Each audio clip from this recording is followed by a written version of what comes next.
Namaskar. Welcome to Vatika, the Biophilic studio at IIT Kharagpur Research Park.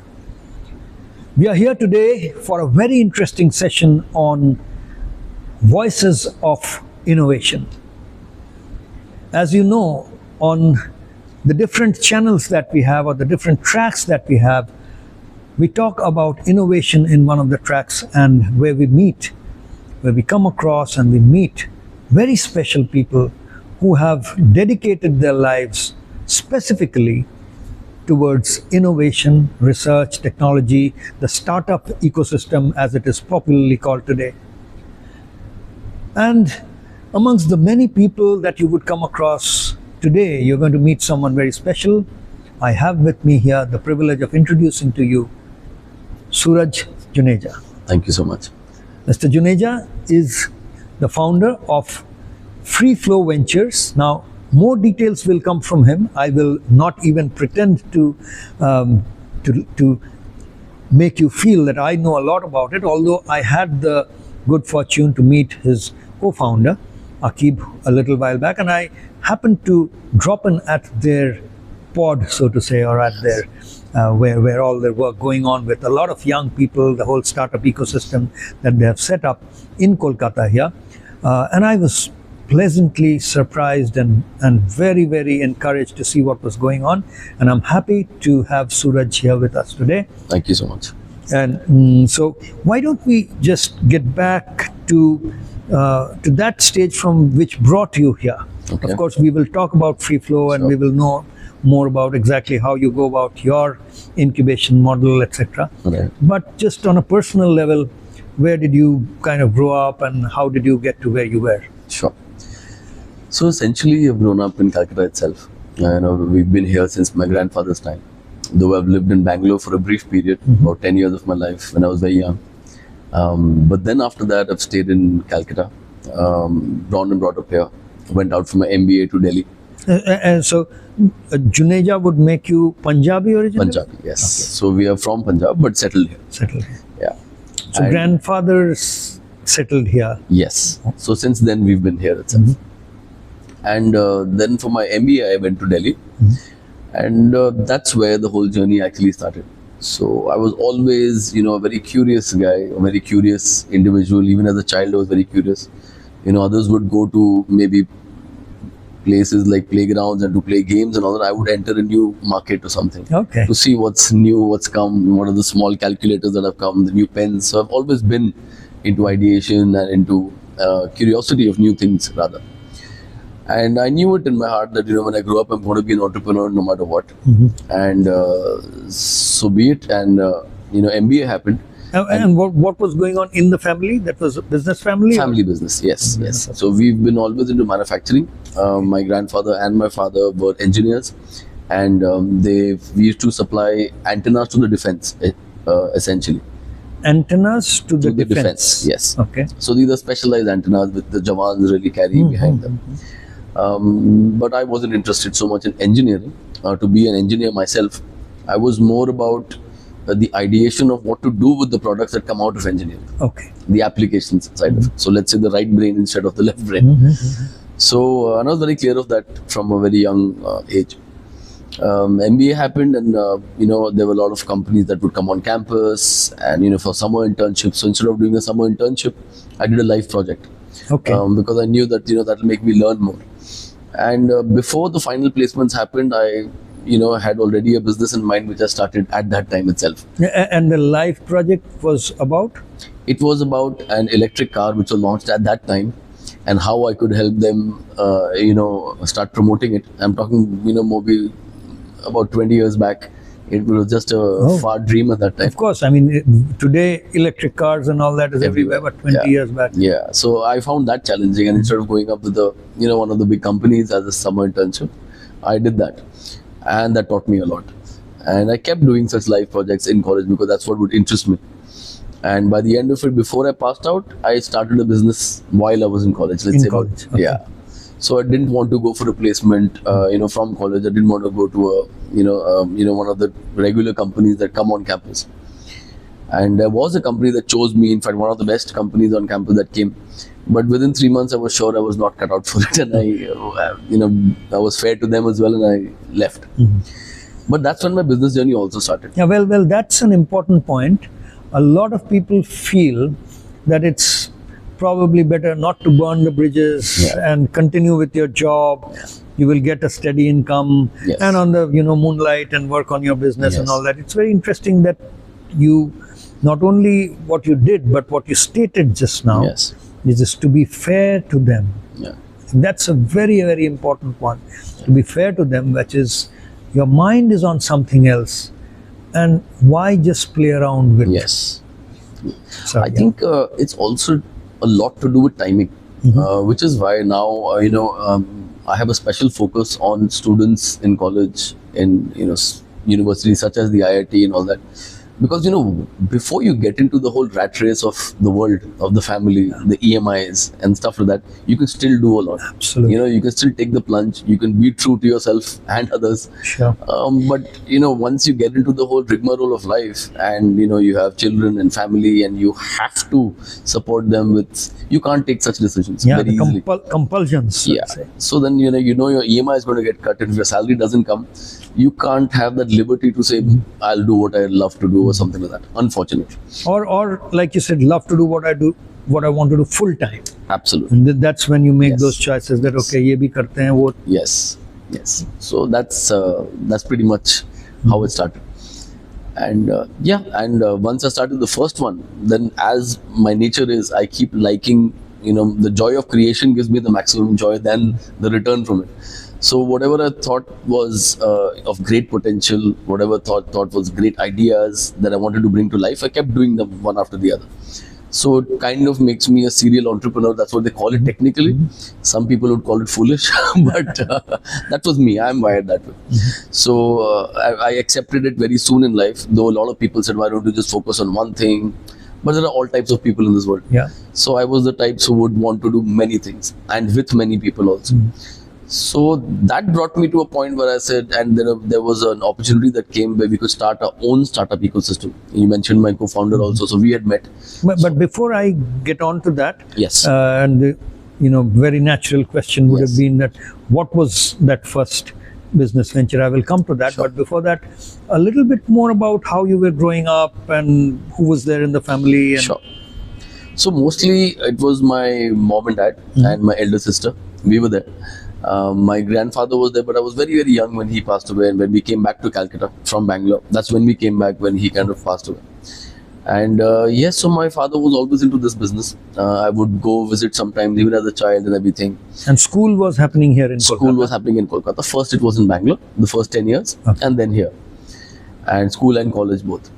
And my dad was into the business. I would visit sometimes. I would understand what they're doing. Even as a child, I was curious about that. And college was which from one? Calcutta itself, from Bhawanipur College. Bhawanipur College. Yes. And do you see yourself as a very, excelling in education types, or not that type? Because a lot of people who are from business families and excel in business, actually we find in their educational background have kind of not given it too much priority in the beginning, at least. So quite frankly, I wasn't the types who wanted to come first in class or be in the top performers in class, or even right up to my MBA days. But yes, if I was interested in some subject, I would be brilliant at that. The rest I really won't bother about, which is true even today. So there's a subject which is my core strength. I'm more bothered about that. I'm not worried about the stuff that I am not so good at, and which we'll come to later, which is the prime thing that we will be talking about, I think. So that's what started. Once again, an important aspect which comes out. There is often a belief that people who come from business families don't give too much priority to the, so-called academic brilliance part of it. But here's Suraj Junja, who's clearly looking back and saying that it's academic brilliance is different from syllabus brilliance. So you set your own syllabus. It's not that you are academically weak, but you are strong about what syllabus you want to follow. Absolutely. And that, I think, is something that we need to understand early on and realize amongst our children, amongst the next Yes. generation, amongst students, as to what is it that they're looking for in life. Yes. So, so then getting back to what was that first venture? So the first venture was while I was in college itself. It's a very simple venture, which I think still holds true and people can do it even today. So I was at an age when I was just getting out of MBA. So, maybe 20, 21 kind of an age. And there was a huge young population in Delhi at that time. Lots of new restaurants, lots of new cafes, lots of new places to go, which were opening day by day. And I saw that there is no link between the entire young generation and these places New which places, are booming. yeah. And that time they just started out. And this was which year you're talking about? 2003, 2004. So then what I did is I launched something called a youth discount card. Okay. So we called it also something very fancy and this and that. And we said, okay, if you have this card, membership of this card, you get a discount in all of these really good, nice new restaurants and cafes and new places to go eat, drink and stuff like that. So, it was a win-win situation both sides, because all of these places, like, the retail spaces were, yes, please, you do it, we'll get more customers. I said, you have to give a good discount if my customers come. Sure. And the customers were like, yes, I anyways go to these places. If I get a discount, great, I'll be happy to be a member. So both ways, it was a win-win situation. And that's how the first venture started. But the beauty of that was, and even now when I go, for a lot of talks, I have this thing, and I have a particular talk on this as well, that one can start a business with no money at all. So if you look at this business model, where is the investment? I used to go in the evening to speak to all these retail people. Okay. Once all the tie-ups were done with, let's say, 30, 40 people, and I've got the deal from them, I got these small plastic cards printed, and not printed also, ready. That, okay, if somebody comes, let's say if you say, I want my membership, it'll be printed in your name. And a small booklet with... So when he mentions that not printed also, here's a check on cash flow. Yeah. That you don't want to commit Yes. a lot of cash into something which before it is sold. Yes. So this is what's ready to print. So print on demand rather. So that's the way it started. And then I went to one of the local call centers who used to sell credit cards that time. Still they sell sold. I said, why don't you sell this for me? You have all the databases. They started. So literally, they were selling the cards. The names were coming. They were getting printed, sent to the customers. The customers were going to the restaurants, and everybody was happy. It was a win-win situation with me not even working more than half an hour a day. So you were not selling or distributing the card. No. You were no, just for me to understand. Yeah. You were involved personally in collecting the data about the retailers or the service providers, and keeping the card technology, all this ready. And on the other side, you had created a sales and distribution channel. Yes. So I basically curated the place where I would say, okay, these are the 30 top places in Delhi which should give a discount. Okay. Once they gave it, I knew people, if they get discounts from here, they'll buy the card. So that's what. And I went to a call center because I didn't want to open my own office, have people, employees, overheads, which again, a lot of people don't understand earlier. I could have told my dad for some help, for money, but I don't think that's the right way to go out of business when you're starting, because when you get money for free, you don't think out of the box. You can still do a business without using any money, and you do it much smarter when you don't have the money. And what you are saying is that you had the option. Yes. Your dad could have, Yes. propped you up, sponsored Yes. you, and all that you needed to do was ask. Yes. But that business acumen or the business Yeah. strength, I would say, Yeah. worked. Also, when I speak to the new founders now, a lot of people feel that is a block which is there, oh, I don't have money, or I don't have capital, I don't have to invest, how do I invest? But that's not true. You can do any business or most businesses without any money if you smartly think about who's doing what in all the dots and connect them well. You can do this without any money, without giving much time also. So when I passed out of college, my contemporaries were in various jobs, and they used to be working very high pressure jobs, and that's the way it happens at that time. And I used to be working for 1 hour a day to just find out aaj ke sales kya hua, and I was done, and I was earning maybe 3 times more than what they were at that time. So just to understand the revenue model in that itself, that I'll tell you. So one card was being sold for 1,200 rupees. 1,200, okay. A plastic annual membership. Annual, So it's okay. great for a customer, because even if they get a 20% off somewhere, maybe in 2 visits they'll recover the money. But the cost of the card was just 20 rupees for me.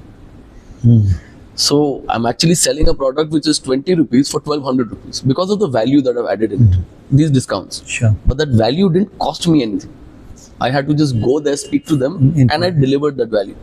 So essentially, I was selling a product worth 20 rupees for 1200 rupees.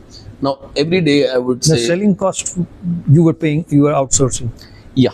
So in a day, essentially, on an average, about 10 cards would sell via 2 telecallers. So that was a 12,000 rupee revenue at that time, and in a month Per day. Per day, And you in a were month, paying, I mean, more than the cards, actually, it was the telecallers. Yes. So I was paying the telecallers 18,000 rupees each for a month, so 36,000. Okay. And the revenue, if you say 10 cards a day, was 3,60,000.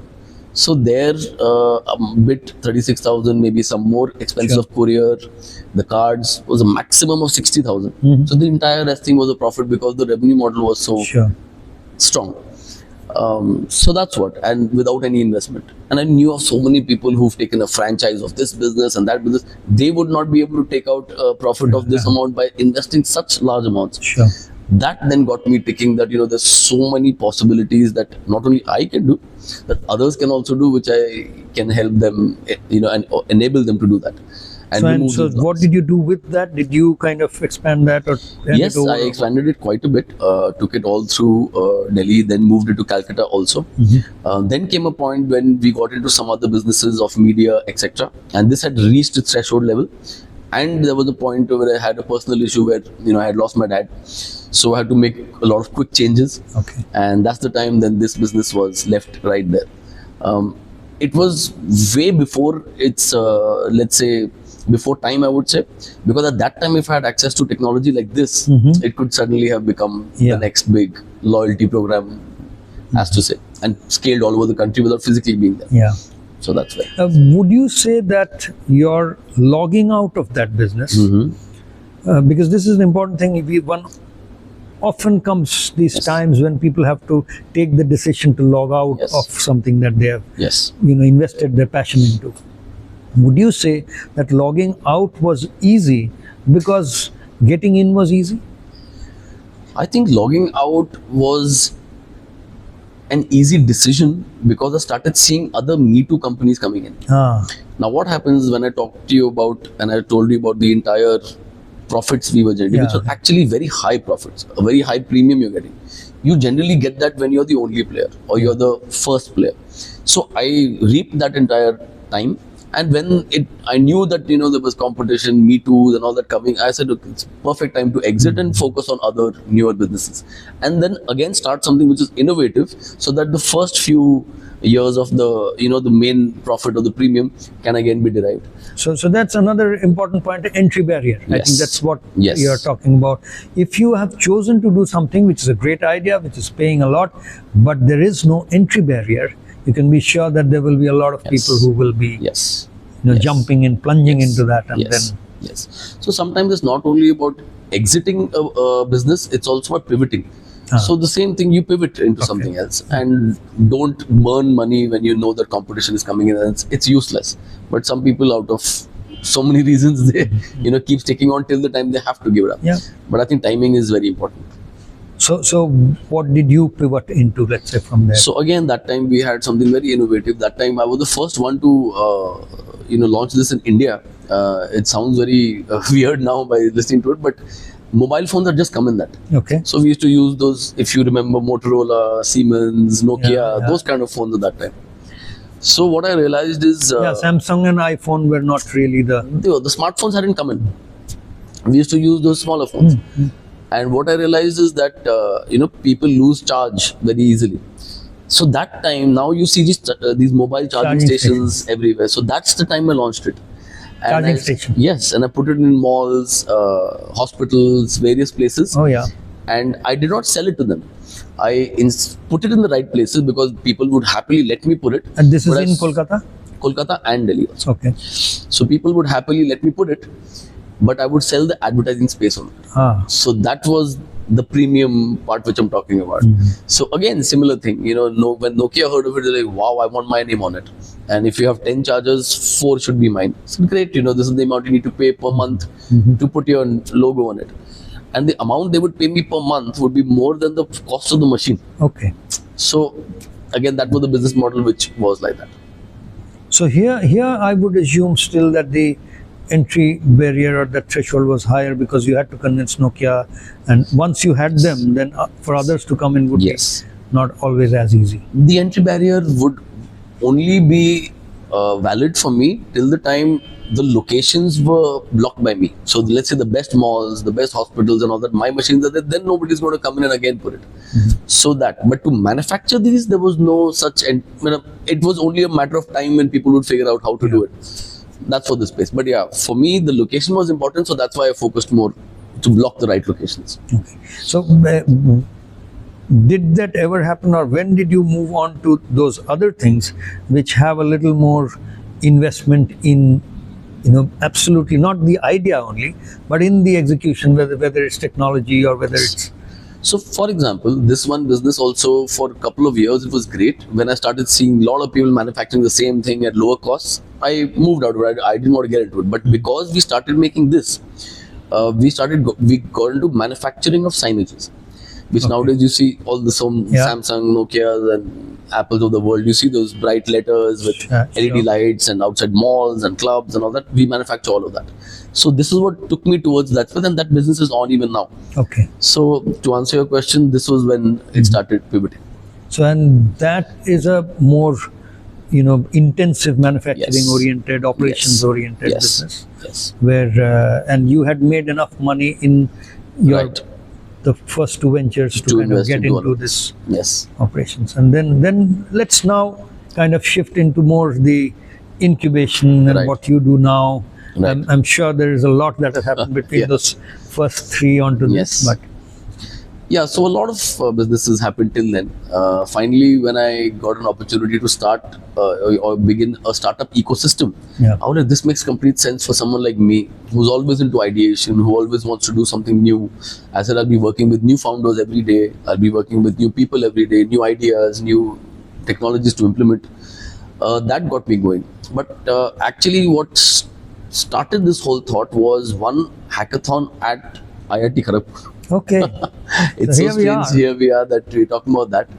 So there was a hackathon at night, and they had invited me to speak about a couple of businesses and ideas and stuff like that. So what I realized is that day that there were such brilliant students in IIT, and somebody making drones, somebody making some robotics, somebody making something to do with cars, and so on and so forth. So different from the printing the card or but the moment you ask them how are you going to sell it, they don't have a clue. They do not know what the application will be. Somebody made a robotic arm. He had a startup also that would pick up a shrimp for the shrimp industry. Pick it up from one let's say layer and put it to the other. And I was like, why shrimp? Why? So the application of the business is what was lacking. How will you do it? So everybody would come with great products, but how do you sell it, or where do you use it? That was lacking.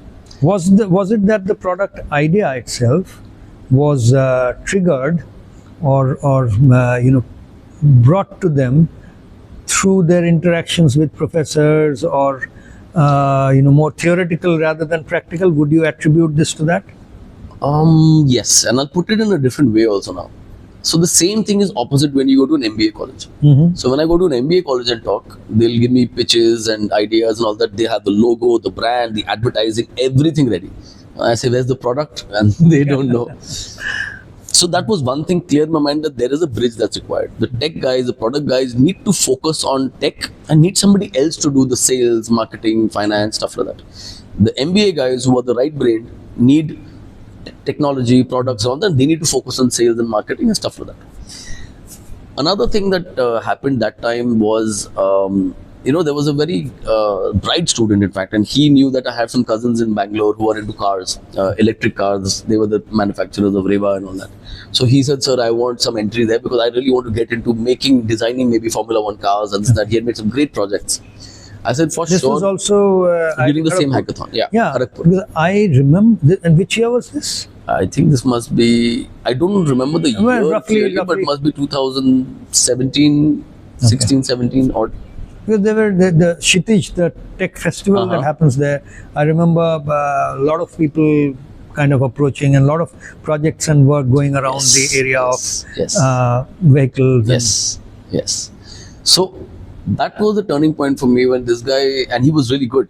He had called me and told me that, sir, if you can recommend, I said, yeah, I'll go back and I'll recommend you. And XYZ months is what he had in mind. And I spoke to my cousins over there, and I was just talking, and suddenly I get a phone call one day, and somebody just said me, "Arey, sir, that guy you met, the placement happened and he got placed." So I said, okay, where did he get placed? And I don't want to mention the name of the brand, but it was a hotel chain aggregator. So he got placed and he decided to take that job and dump this whole passion and everything that he had. So that completely broke my heart. I was like, how could he do this? But that's the truth in India. The maximum of, let's say, our students, the bulk of them are from middle class families. They've taken loans. They've taken student loans. So their parents or their dad or whoever also will be like, you know what, go for security. Yeah. Go for the job, paid back. You got a great job. Suddenly, a salary of $1.5 lakh a month, paid back, and then. But okay, let me just pose this slightly differently, and you can say whether that's correct or not. One thing is definitely what you said. Is it also that a lot of the people who are exposed to more the business side, coming from business families, don't essentially end up being focused on this level of academic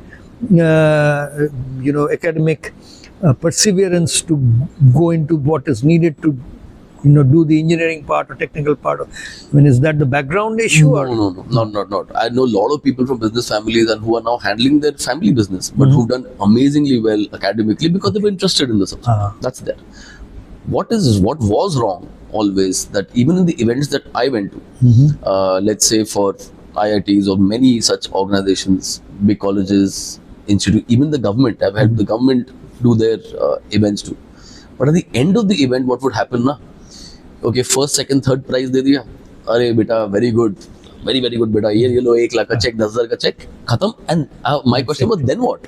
After this, what? Have you given him the check of 10,000, but who's going to help him? Nobody would. There was no one. That's when I decided I have to start Freeflow.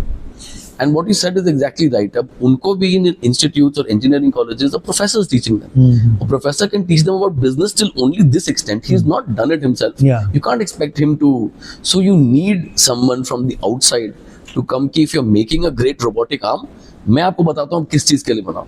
I would have said, or have said to a lot of people, make it for a coffee machine. Make a barista which can make coffee with a robotic arm. And today that's being franchised all over the world. So the same robotic arm, they made it, but they were talking about moving a shrimp from here because they could not think about the application. Here, the right side of the brain person thinks कि मेरे को ये application के लिए एक product चाहिए.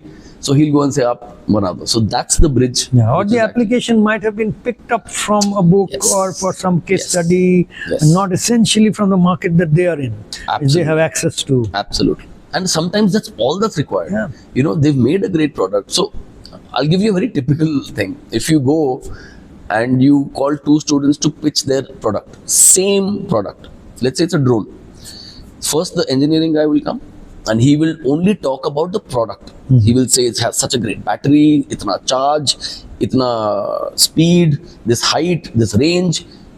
That's what you want to know as an engineer. That's what you will want to know as a person sitting here who's also an engineer maybe. Oh, great, technology-wise better than this.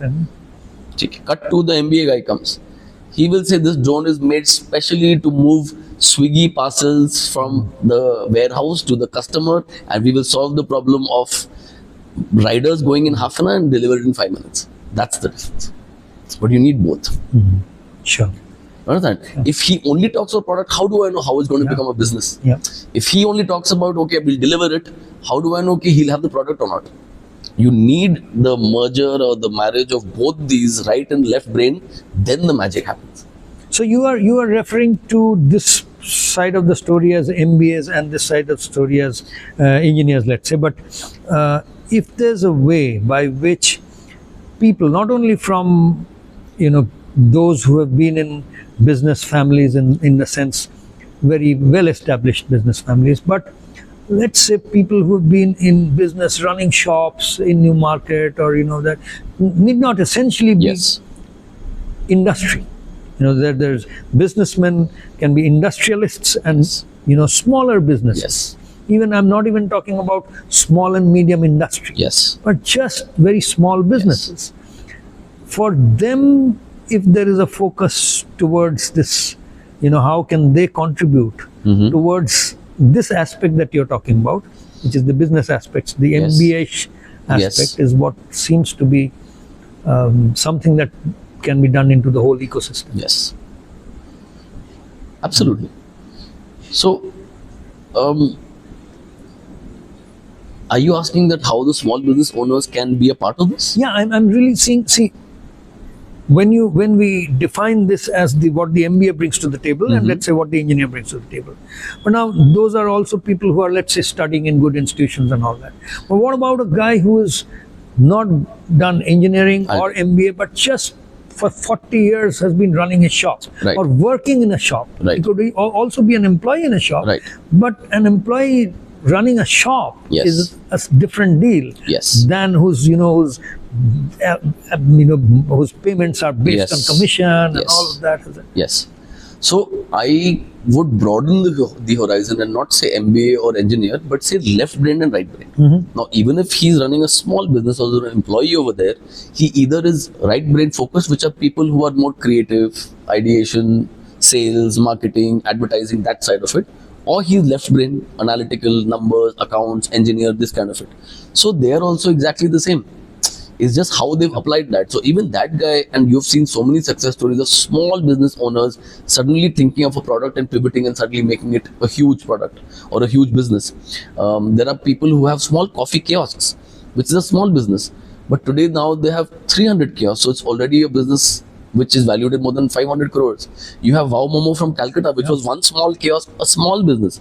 Today it's the largest startup from Calcutta, 4,000 crore business. So same thing applies to them as well. But again, which part they come from is very crucial, because as a small coffee kiosk owner, I might say, oh, you know what, if only there was a coffee machine like this, which could have created the coffee like this, I would have given a great experience to my customer. It's a great idea, but who's making it? So he needs the left hand guy, the left brain guy, to say, yes, this coffee machine can be done. Aisa karenge, waisa karenge, we'll use this part, your thing will be delivered, and then that can happen. So I'm also thinking, for example, all incubation setups and Yes. startup people who encourage startups Yes. and investors, angels, whoever. There's a beeline now for, as you said, the hackathons or Yes. the those events, Yes. especially in educational institutes and all that. Now, what seems to me could be a huge opportunity. Again, I'm asking to check Yes. whether what you think about this. Yes. So, if I'm standing at the railway station, Yes. now I can just look around and I will see 100 different people Yes. engaged in 100 different businesses. Yes. And they have been doing that for probably Yes. 5 years, 10 years, whether. So recently, I came across a bunch of people in a station who are, running behind you to repair your luggage wheels and all that. Now they have found that that's the best place to be in. Yeah. And they're telling everyone that, okay, come, I can do this if you have, and people have waiting time. And so just to give one example, Yes. there's the stall owner, there's someone who's running the stall, so many different kinds of Yes. businesses. Now these people, these individuals have a lot of, to really give the celebrated example of the chaiwala Yes. experience. Yes. They have that whole wisdom of Yes. being in a business setup Yes. for a fairly long time, maybe with no academic background or little academic background. Yes. Is there a way to kind of reach out to them, connect with them, get their wisdom, their insights into this whole game? I mean, is there a hackathon which focuses on getting all such people in? So there may not be any hackathon that focuses on these people, but they are very smart founders and very smart companies. They do the market research via them. So let's say if I want to launch a product which is for the station, for example, or something to do with what they are doing, then I would do my market research around them, speak Sure. to all of them, then understand what my product requires or what it doesn't. Or maybe if my company requires some of them also. So today, let's say you go to the airport, you have the shrink wrapping machine. Yeah. So that idea has also come because of something like this only. Somebody must be doing it earlier with his hand. Some guy thought, let me do a research and now come up with a shrink wrapping machine. And now that's in every airport, not only in India and the world. So something like that. So you can use that wisdom for market research. You can also use that wisdom for collaboration. That tomorrow if you're launching a product, those are the guys who can take it to market for you. Well, I'm also sure, absolutely. I'm also saying that what about, how do we actually bring those people in? Yes. Make them innovators, owners. I mean, of So- course, it's to use them for the market research. Yes, that's yes. one bit. But how do we make them stakeholders in the ownership and I'll all tell you. that? So we have this, in fact, this initiative I have just started some time back. It's called the India Startup Studio. Okay, yeah. So it's a startup studio. So I think Akib was mentioning about this, and you had started talking about your Yes, connecting yes. with Akib. yes, so in the startup studio, what happens? You can walk in being any type of business owner. You can be a very small business owner, like you're saying. We are already moving out a lot of content, even I am, where people see about a lot of new business ideas, where I just throw business ideas, and a lot of people from this segment of having small businesses or even small service oriented work that they're doing are coming in and asking us, okay, what can I do? Some people say, मेरे पास investment के पैसे हैं, ऐसे कितने 50,000 रुपए, what can I do? That's exactly so great. Now we think of various things for them and say, okay, why don't you align with this? इस चीज में आप इतना कर सकते हो. This is the way you can start and this is the way you can scale it. That's one part. Similarly, some people say मेरे पास 5 लाख है, 10 लाख है, 20 लाख है. Some people have IPOs and they say I have X amount in my bank. I don't know what to do next. I won't know what to do next. And the second thing which I'm doing is we are starting to do physical spaces called a startup studio. Okay. So you enter the space and you can see 12 to 15 different products physically and concepts physically that you can start as a business. Take up you'll see the product, you'll see the demo, the screen will explain the whole business. There's another screen which can talk about 50 other ideas. So if you walk in there, you can get exposed to about 50 to 60 ideas of businesses which you can start from right there. Now, is that something, just throwing it out there, Yes. do you see, because you talked about a physical space and we were talking about a railway Yes. station, do you see something like that, a physical space like that in a railway station? Because Absolutely.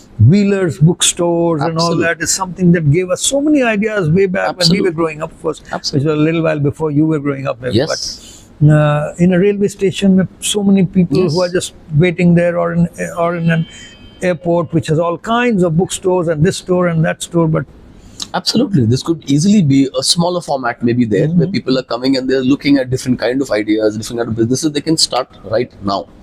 And trust me, there are so many opportunities and so many ideas. And the reason I also on social media started sharing ideas because I don't want to die with these ideas, I'd rather share it. So there's abundance of ideas, there's abundance of work and business. And on the same side, in India especially, there are, I can't put a number to it, but millions of people who have this requirement that I have this X amount of money which I can put or X amount of time which I can put. I want to do a business, but I don't know what to do. So all you need is to just bridge that kind of gap. So the number of people who are looking for, let's say, products or services or such in India, there are equally that kind of a population that is looking for what to do next or what business to do next and literally to take it up, but they aren't very sure what to do. That's a big massive space we are looking at to bridge the gap. so the startup related marketplace, let's say, that whole marketplace, the question we are trying to figure out is that an impulsive decision maker's place also? I mean, again, when we are saying succeeding or failing is not really up Yes. to us, we don't know what is going to happen. So normally you would say, okay, think a lot, do this, but then you said that for this particular guy who decided to go on to that placement that he got, Yes. the time went off, and so it was a very impulsive thing Yes. Yes. when he was pursuing Yes. this. Yes. So what can we do to actually make this whole startup ecosystem much more prone to impulses? So that's the whole thing. If at that time this guy had a helping hand and someone would say, you know what, let's take a year or two, Just try to build this. If it does, it can become something really big, your business or whatever. If not, you can go in for a job. But there was nobody there. Now we are doing this, and which is why I said that time that was a trigger for me to start off this whole thing that we are doing because of this particular case that happened. So now there are a lot of such founders who are in my cohort and whom we work with. In fact, one very product and a founder duo very dear to me are from Jaipur. Both engineers, father son, father physics professor, son engineer, just was getting out of college. They made a prototype during COVID, and his son was like, he was after me. You have to come to Jaipur to see it. And I'm like, how do I just suddenly fly down? And somehow, luckily, there was some work I went. Okay. And I loved it. I said, yes, please be part of it. That's the time when so this is the studio model. We invested certain money to make it from prototype to a market ready product. We said, okay, you come out. His dad was like, you know what, I am in a college and everything, but I hate it because now I just want to create great products. And one of my motivations more than the company or something was I need to get him out of that job and do what he loves. But it's been 2 years. And what is the product like? It's India's first driving simulator. India's first driving simulator. Yeah, so you drive on that and you can actually feel you're in a real car, a Ferrari, a Lamborghini. You choose any track in the world, it'll move just like that. So, meant for entertainment more or meant for more? Across. So it's meant for entertainment, gaming. It's an e-sport all over the world. It's meant for driver training, where you train that's what fleets and army and truck drivers, taxi drivers, everything. It's already being working with so many of them right now. And it's also used for test drives of vehicles and customer experience before they buy it. Various applications. And then it's not just a driving simulator, there's a bike simulator and so on and so forth. But having said that, from prototype level today, we've taken it to a level where we are giving out franchises for our arcades, our gaming arcades. It's been 2 years. Companies like Tata Motors, Eicher and all that have bought products from us and displayed in Auto Expo. But that was a fairly heavy investment to even get to prototype stage, isn't it? It was an investment which we made first. Then we got one more investor on board, a strategic investor, where the product is being manufactured. And today, we are going for a startup round, which is a very high valuation. It's a great thing. But for me, if this discussion, it adds to this discussion, for those two founders, it's changed their lives. In 2 years, their lives. There's a father and son. Father and son. And now they've actually moved to Calcutta. They're living here for the last 2 years and created this. Today, we have like more than 2,000 franchise inquiries in India. So we are just servicing that and creating new products and so on. But the whole thing started with what? It started with somebody giving them a helping hand, ki chalo, we can do this. That was lacking. Second, this startup studio model to me is much more important, and it brings me back to the same discussion we had. If I was any financial investor, I would say, acha, great product, shayad hoga, aapko kitne paise chahiye? This much, okay, I give them that X money. Just say the startup investors happened, they would have not been able to do anything because they were both left-brained. I asked them that time because I needed to know and I wanted to check कि अच्छा इसको आपको marketing के लिए क्या सोच रहे हैं? बहुत सोच समझ के like हाँ हम सोच रहे हैं इसको India Mart में डालेंगे. And I knew that they will not be able to market it. Today we have a solid brand name like Meta Drive. It's being sold as a gaming arcade, being given to the big brands. That needs marketing thought, creative thought. Ki how again application. You've made this. Whom will you sell it to? So we created a gaming arcade which people can franchise and people can have a great revenue model which they would have missed out. So that's actually the magic sauce in between that is required. That is not just the money. You have to roll up your sleeves and say, I'm going to help them to take this somewhere. Take it from 0 to 1 or 1 to 10 or whatever. That works very well. So in fact, what this tells me is, just like you're calling it the startup studio. Yes. Which is kind of aspirational and good to it, but in a country of 140 million, 140 crores, so to say, what we really is the concept of the dukan. Can there be a startup dukan? Yes. मैं गया वहाँ पे जो चाहिए सब मिल गया. It's not just like a incubator. Yes. Can we bring it down to that level where every village, every railway station, every airport, every hospital, and especially I think where people have some waiting time. Yes. and some thinking time, calm thinking time. Yeah. Well, sometimes it's not even more than the calm thinking. There's the frustration also gives. Yeah. But you nailed it. It's exactly that. Now call it what you will, startup studio, startup dukaan, but it's actually that you're productizing this. It's becoming a product. The fact of owning and starting a business is becoming a product. And now what we are talking also, now my mind goes to the same segment. It's not about the fancy startup founders. Yeah. They are there. They'll get their funding. They'll go to the incubators. They'll go to the the venture capitalists and fancy tags with great college names. They'll get everything. What about the underdogs? Yeah. What about the chai stalls? What about the the guys who are doing work from home and making handicrafted sarees? Or there are in terms of numbers, they outnumber them by 1000x. But there is nobody to help them, nobody to hear them, to see how much potential they have also. And that's where actually the magic lies. Somebody, and that's what I'm trying to do. But and so far it's only been very positive, because I see everywhere there's so much potential, and all they need is just one connecting of the dot. Yeah. And so you have to just sell it like this, or this is what it is. You need a manufacturer. Take a strategic investor who has a factory.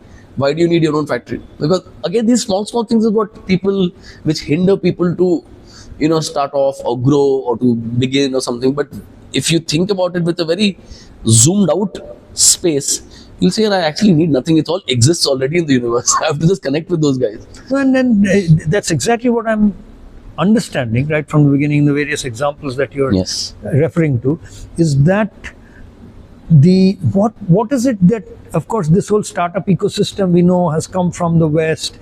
It is kind of the Bay Area where it all started. Right. From there we've learned. I remember for a long time we would say that it'll take 20 years for that to catch up in India, and of course it is happening. It is catching up.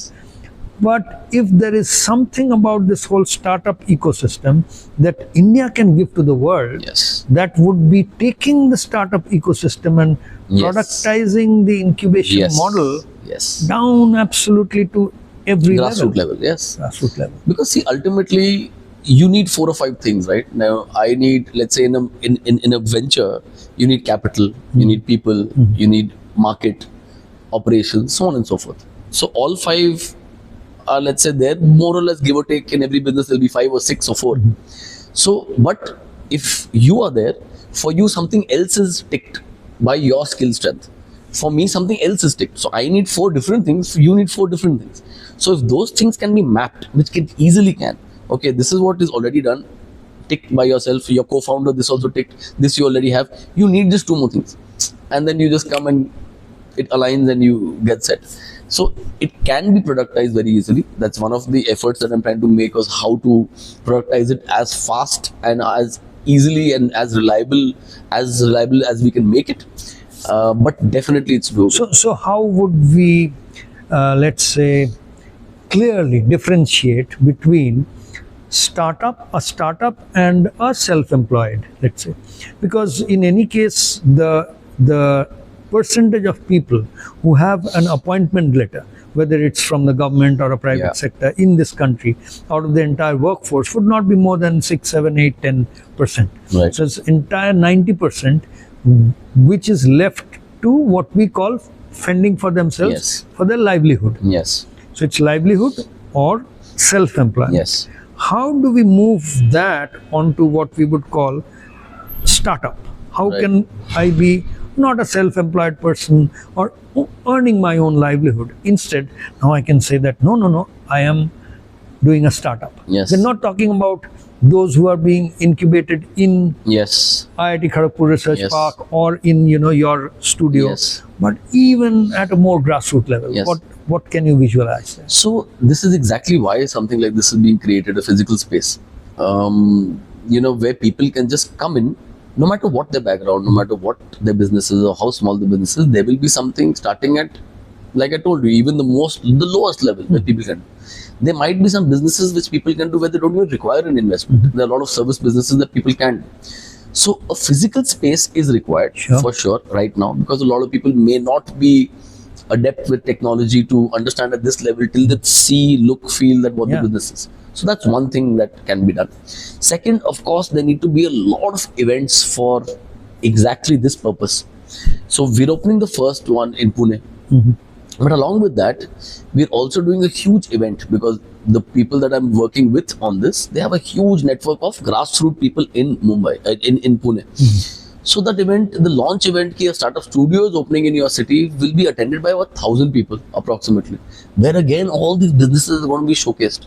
Case studies are going to be showcased. Ki, look, these guys started with nothing, or these guys started with minimal investment, and today they've set up all of this. That education is required, and the physical seeing of it is required. Then, of course, comes the ancillaries. The local regional dailies are very happy to cover all this and say this is happening, but that gets it further into this. So you have to work with, maybe 2-3 more collaborators to bring it down and educate the grassroots level that this is happening. But ultimately, it's not PR. You have to do it. So that has to be created over there. I think that's the way we are. So I am trying to be the devil's advocate, Yes. although I myself personally am on really your side of the Right. boat, where I am a strong believer in the need for personal spaces, Yes. for these physical spaces. Yes. Having come from a background where I was involved in the whole e-learning movement Yes. in India, started the first e-learning, among the first e-learning companies, etc.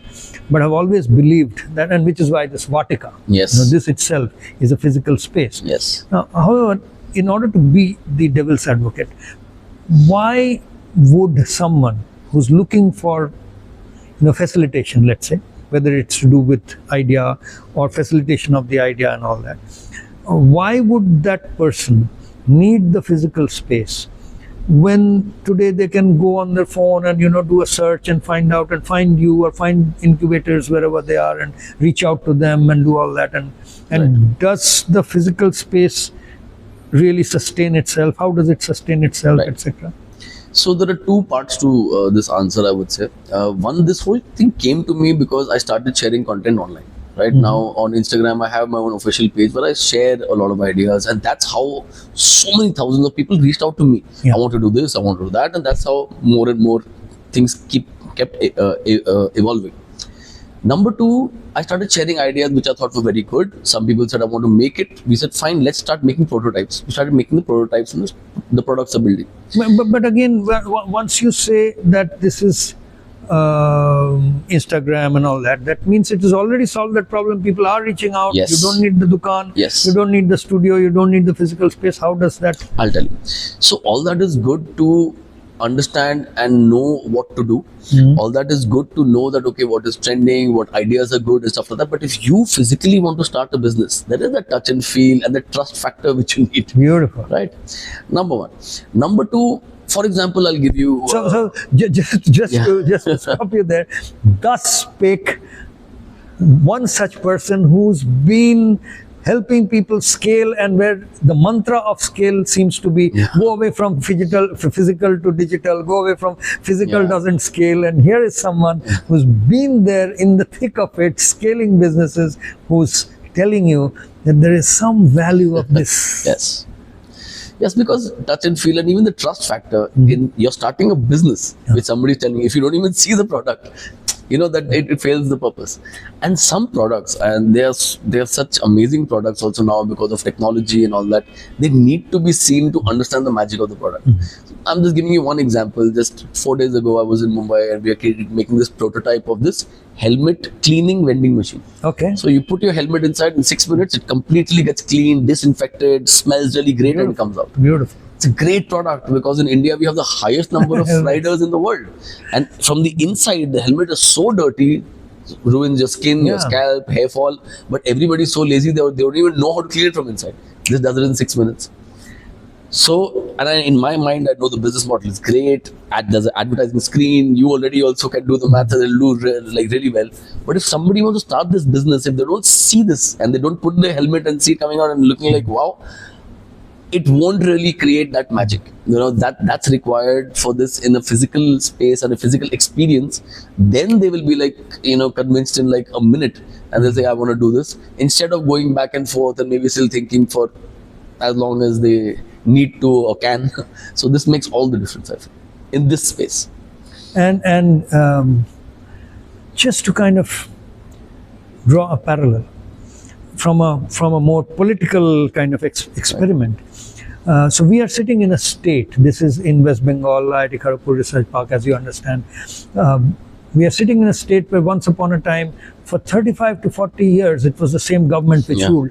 And whereas in every other state, governments would change, Yes. and everyone would wonder, what is it that, what has happened here? Yeah. Even at certain point of time when there were a lot of people who would seem disillusioned with the, with the powers that be, etc. Yeah. Still, it continued. Yes. So, in my own personal experience, where 30 years back when I came back from US and I've been an entrepreneur and an activist really here in Right. this state, my own personal experience and a lot of analysis goes to the concept of the club, Right.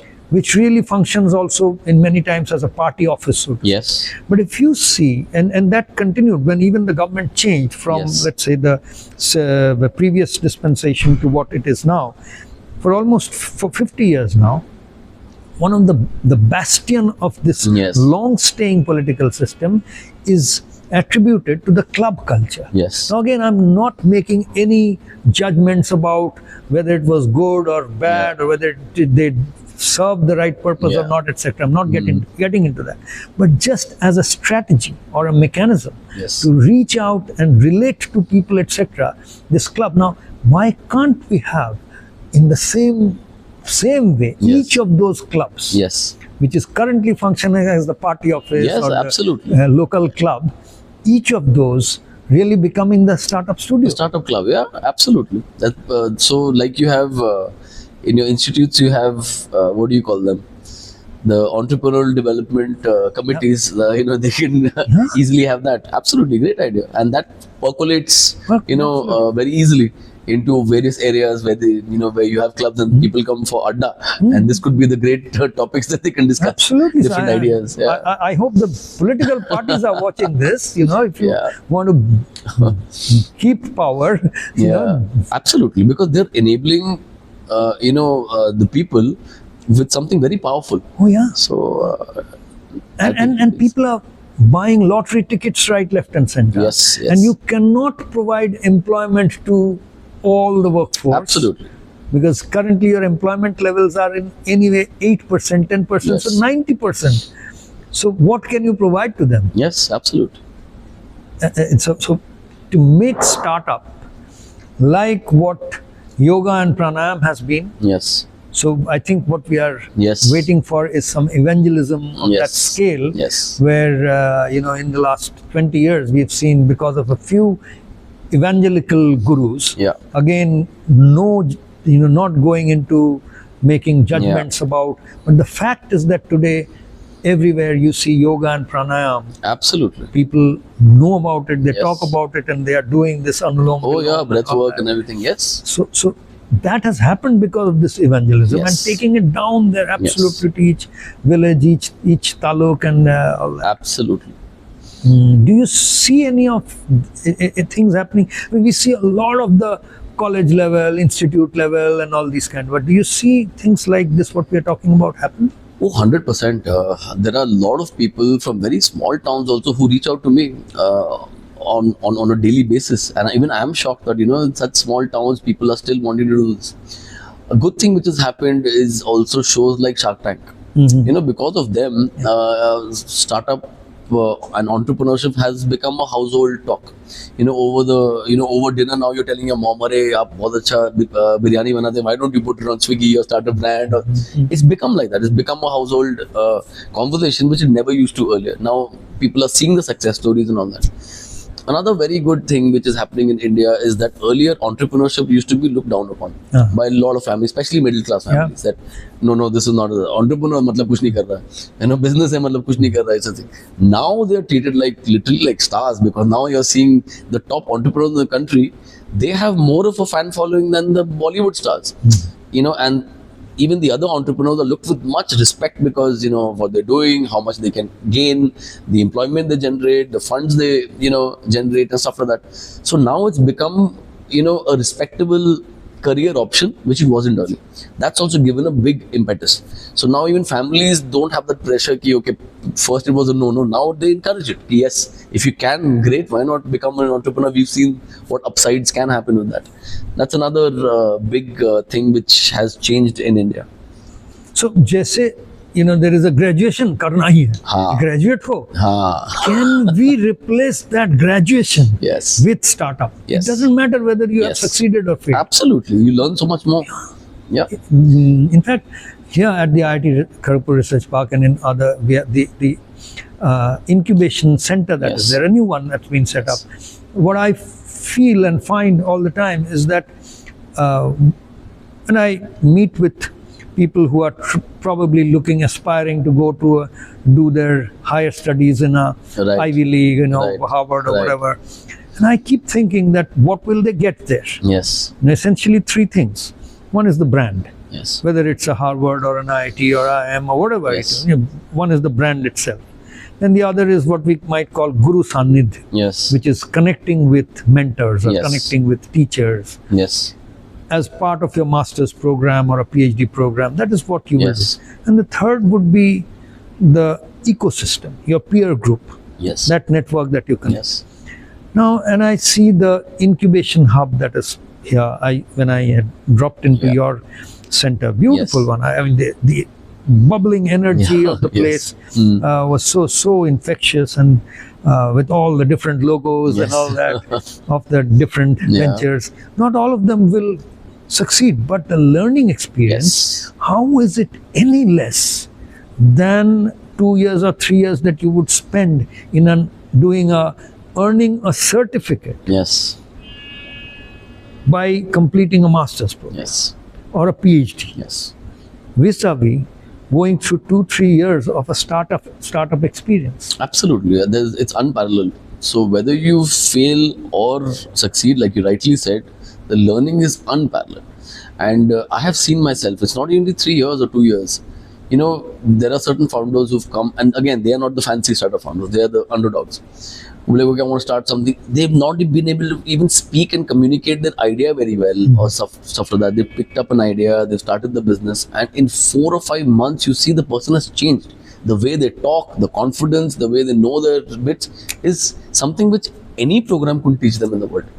Now going forward, whether the company succeeds or fails or whether they pivot into something else is a different story. But the amount of learning and the sheer changing of a person's mindset, it can't be done by any degree or anything. So what can be done to really position this as an educational experience, Yes. and not a unicorn making experience? Yes. So, in fact, one more thing I'll tell you. We've spoken about the grassroots. There's another very amazing thing that's happening in India and Calcutta, for sure. So, a lot of kids who used to go out to study abroad, and especially earlier, they were very clear, I'm not coming back. Right? I'm being there, I'm doing a great job or start something, or, if we can open a business there or whatever. I'm not coming back. Now, every kid is coming back. Not for a job. Not for a job.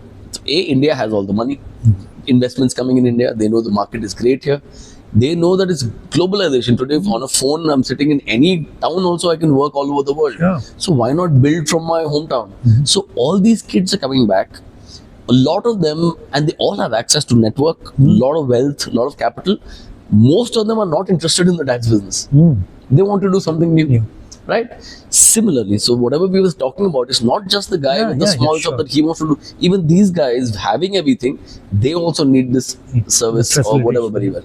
Again, I feel when they just come back from, let's say, a 3-year program, and even before, let's say, the higher education or MBA, that's the time if they do their own business, like you're rightly saying, they could change their life forever in terms of learning and stuff like that.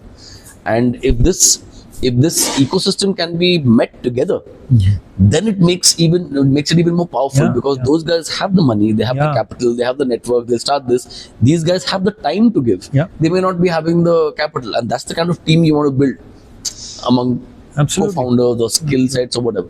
That's another thing that can take off really well. We talk about it in terms of India and Bharat. We say this is really two different countries. Yes. in the same country. Yes. One is all those who can speak English Yeah. and who live in, Pakka house, Yes. and those who do not speak English and do not live in Pakka house. Yes. That's kind of, if we call that loosely, Yes. call that Bharat, and Yeah. this is India.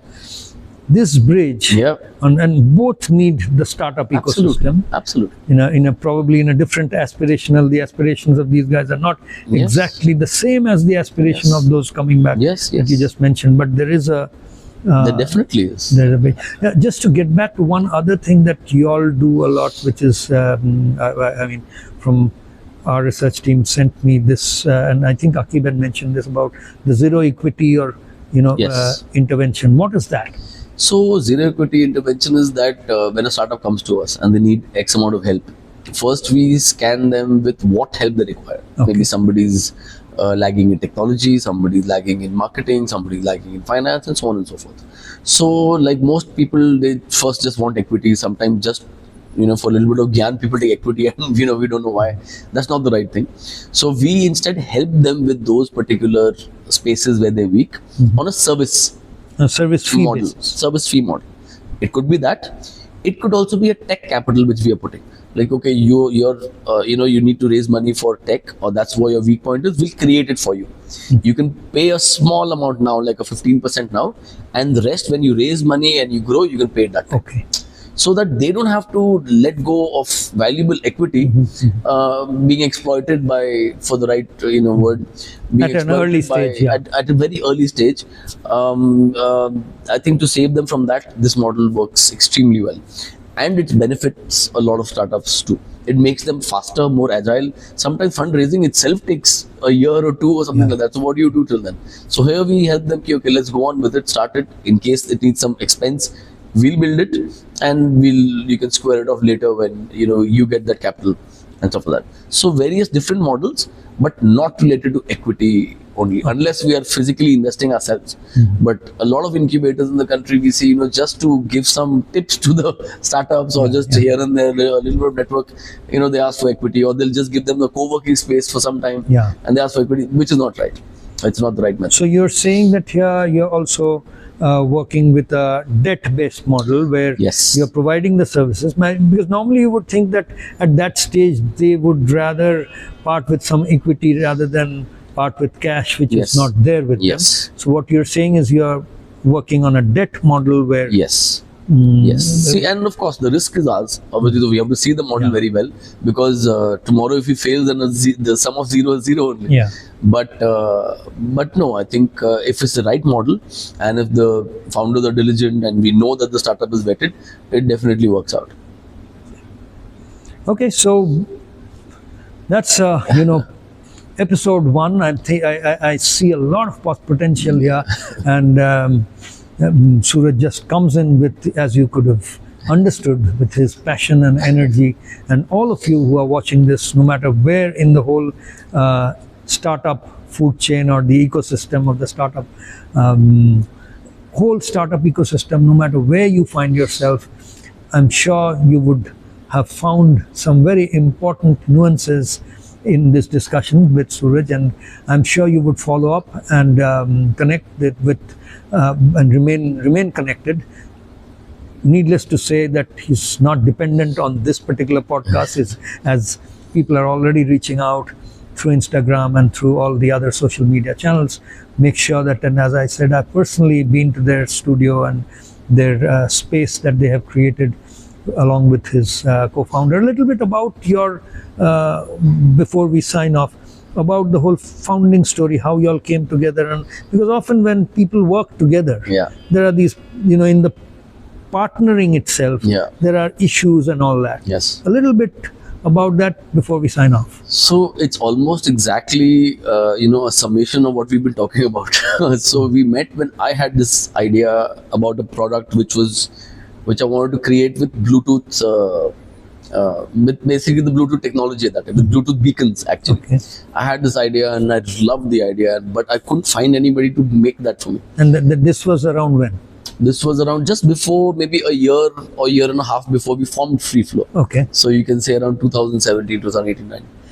So that's the time somebody recommended me to Akib, and he said, okay, you know what, this guy maybe can figure out this, and he has a network of people who he can do this with. So I sat with him and I said, okay, can this be done? He said, yeah, he spoke to some people who can, and obviously he's also from a tech background. So again, I was from the idea part of it. He was from the tech part. He said, yes, it can be done. We can do this, we can do that. And he finally found people who could make that product for me.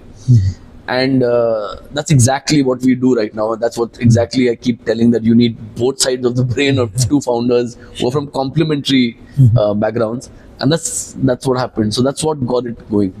So in filmmaking, this is the producer-director combined. Yeah, you can say. So someone who directs the movie and someone who takes care of all the Yes. other aspects. And of course, that's also a challenge. How do you kind of, Absolutely. Yeah.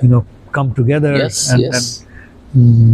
But I'm sure there's much more to keep learning from Suraj and their venture, what they're doing, but more for another day. As of now, it's wonderful to have all of you here listen to this, our own exploration of whatever we could. Feel free to post your questions. Feel free to make sure that you engage more with this, and let us know how you liked and what other kind of discussions you would like to have with Suraj and with others like him. That's all for today. Namaskar.